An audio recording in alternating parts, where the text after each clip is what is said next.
Let's take a look at an introduction to hypothesis testing, an important part of statistical inference. Let's look at an example to start. Suppose our friend Pete claims he can guess the suit of a randomly selected playing card more than 1/4 of the time on average. If one is simply guessing randomly, then there is a 1/4 chance of guessing correctly on any given card, and Pete says he does better than this on average. We decide to make Pete back up his claim, and we make Pete guess the suit of a randomly selected card 100 times. So if Pete is purely guessing, on average he'll get 25 correct. And he guesses correctly 28 times, and he might be happy about that and say that that shows that he was correct.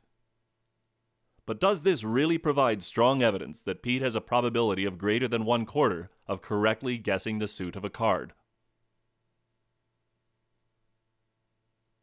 If Pete is simply guessing randomly, then on any individual card he has a 1/4 chance of getting it correct, and the number of correct guesses in 100 would follow a binomial distribution with parameters n being 100 and p of 1/4.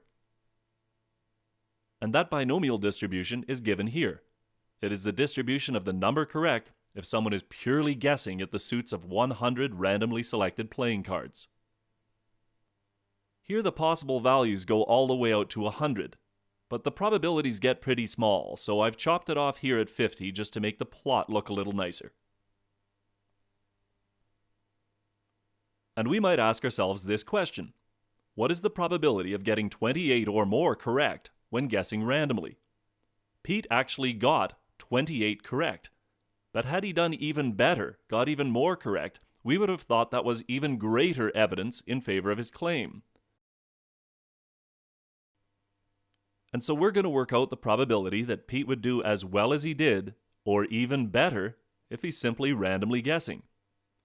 And so we could use the binomial formula, or I sped things up a little bit using software.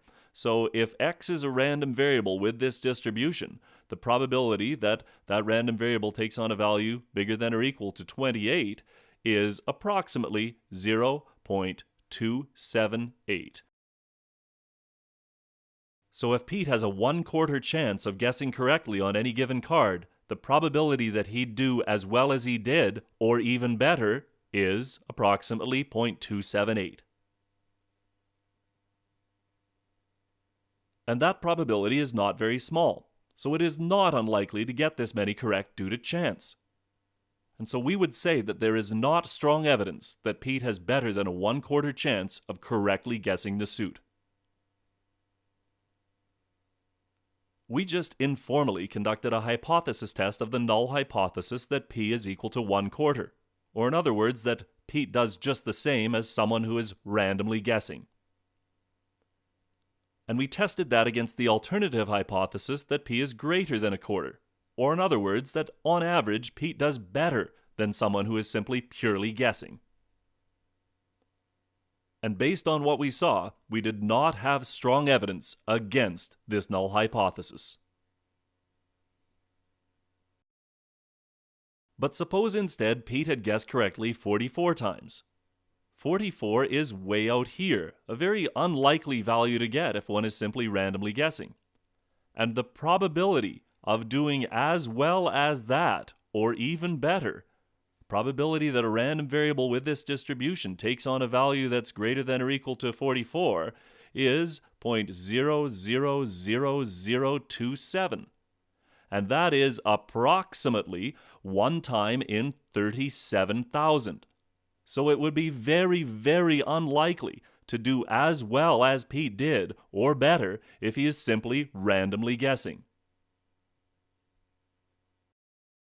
Since this probability is very low, one of two things occurred. Pete is simply guessing with a probability of success of 1/4, and we witnessed a very unusual event due to chance. Or Pete is truly guessing the suit more often than 1/4 of the time on average. Or in other words, the null hypothesis is true and we witnessed a very unusual event, or the null hypothesis is false. Now this doesn't have to mean that Pete has ESP or something like that.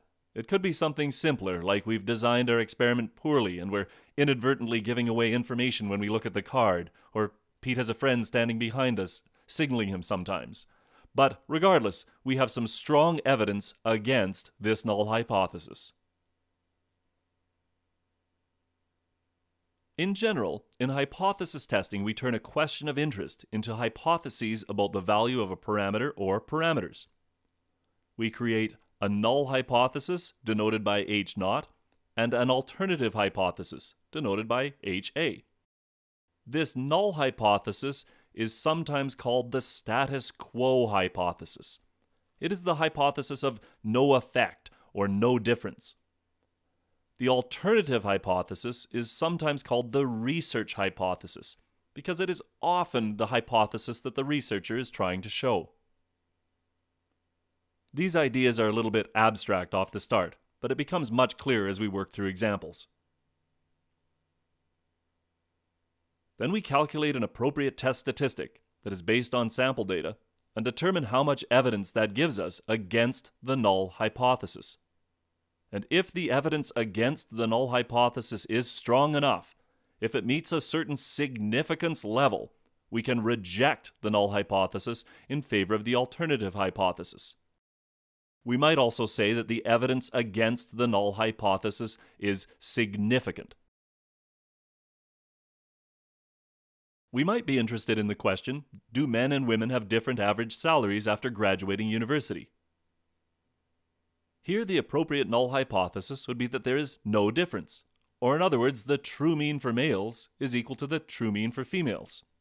And the alternative hypothesis is that the null hypothesis is wrong, or that there is a difference between males and females. Now, we might phrase that alternative hypothesis a little bit differently depending on the setting, but more details on that later on. An important point to note is that we make hypotheses about parameters and never about statistics.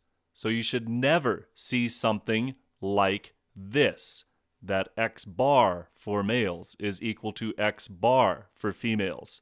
The only place you should see something like that is in a video explaining that you will never see anything like that.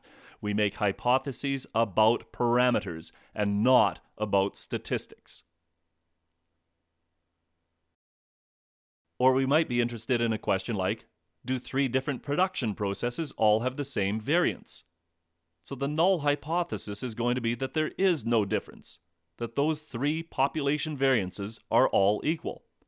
And the alternative hypothesis is going to be that that is wrong, that those 3 population variances are not all equal.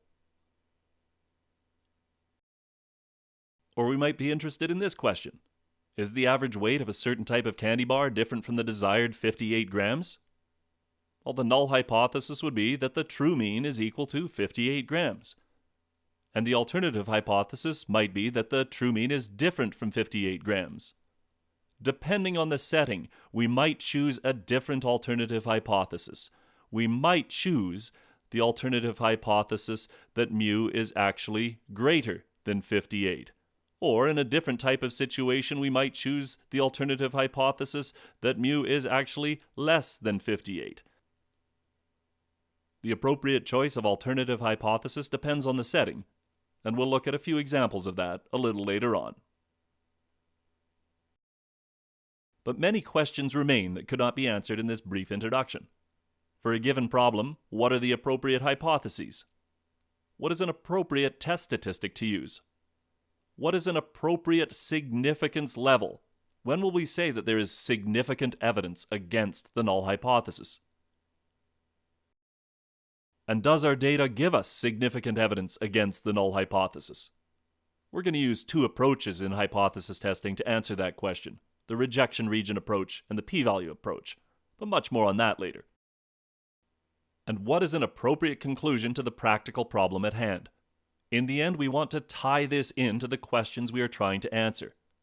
In this video, our conclusion simply would have been, Pete, we do not have strong evidence that you are doing better than someone who is simply randomly guessing. Coming up with the appropriate conclusion in the end is very, very important, as the whole idea here is that we are trying to answer some questions of interest.